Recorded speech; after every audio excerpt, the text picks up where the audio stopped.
বন্ধুরা কল্পনা করো কোনো একটা টিম তারা 209 রান চেস করছে। 209 রান চেস করতে নেমে তাদের 65 রানে 5 উইকেট পড়ে যায়। তাহলে কি কখনোই তোমরা কল্পনা করতে পারবে যে 65 রানে 5 উইকেট পড়ে যাওয়া মানে টপ 5টা ব্যাটসম্যান আউট হয়ে যাওয়া, তারপরে কোনো টিম কি কামব্যাক করতে পারে বা কোনো টিম কি জিতার সম্ভাবনা থাকে? একেবারেই কিন্তু না। কিন্তু দিল্লি ক্যাপিটাল করে দেখালো কালকে লখনৌ সুপার জায়ান্টসের বিপক্ষে। 27 কোটি টাকার ঋষভ পান্তের কপালে জুটল না জিত। প্রথম ম্যাচেই স্টাম্পিং মিস, অনেক বাজে বাজে ডিসিশনের কারণে নিজে প্রথম ম্যাচেই 0 রানে আউট হয়ে যাওয়া। মোট কথা ঋষভ পান্তের দিনটা কালকে একেবারেই ভালো ছিল না। অসম্ভব একটা ম্যাচকে, যে ম্যাচ একটা সময় মনে হচ্ছিল দিল্লি কখনোই জিততে পারবে না, লখনৌ সুপার জায়ান্টস ম্যাচটা জিতে যাবে। কিন্তু ভাই শেষমেশ আশুতোষ শর্মার একটা অসাধারণ 66 রানের ইনিংস, 1 উইকেটে দিল্লির এই জয়। কিন্তু আইপিএলে আবারও একটা জিনিস আমরা দেখতে পেলাম যে ক্রিকেটে অসম্ভব বলে কিছু না ভাই।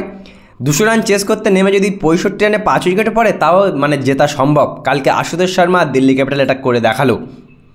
সবার আগে বলবো বন্ধুরা যে লখনৌ সুপার জায়ান্টস 209 রান করলো। লখনৌর একটা সময় 15 ওভারে 170 হয়ে যায়।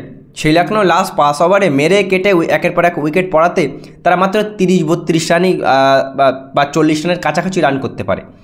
একটা সময় মনে হচ্ছিল ছোটো গ্রাউন্ড ছিল, বিশাখাপত্তনমের গ্রাউন্ডটা কিন্তু অনেক ছোট ছিল।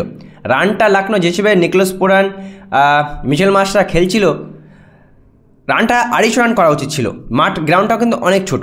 কিন্তু দিল্লি ক্যাপিটাল একের পর এক উইকেট পড়াতেও আশুতোষ শর্মা শেষ পর্যন্ত টিকে দিল্লিকে ম্যাচ জিতে দিল। আর ঋষভ পান্তের কপালে জুটল না প্রথম ম্যাচে জয়।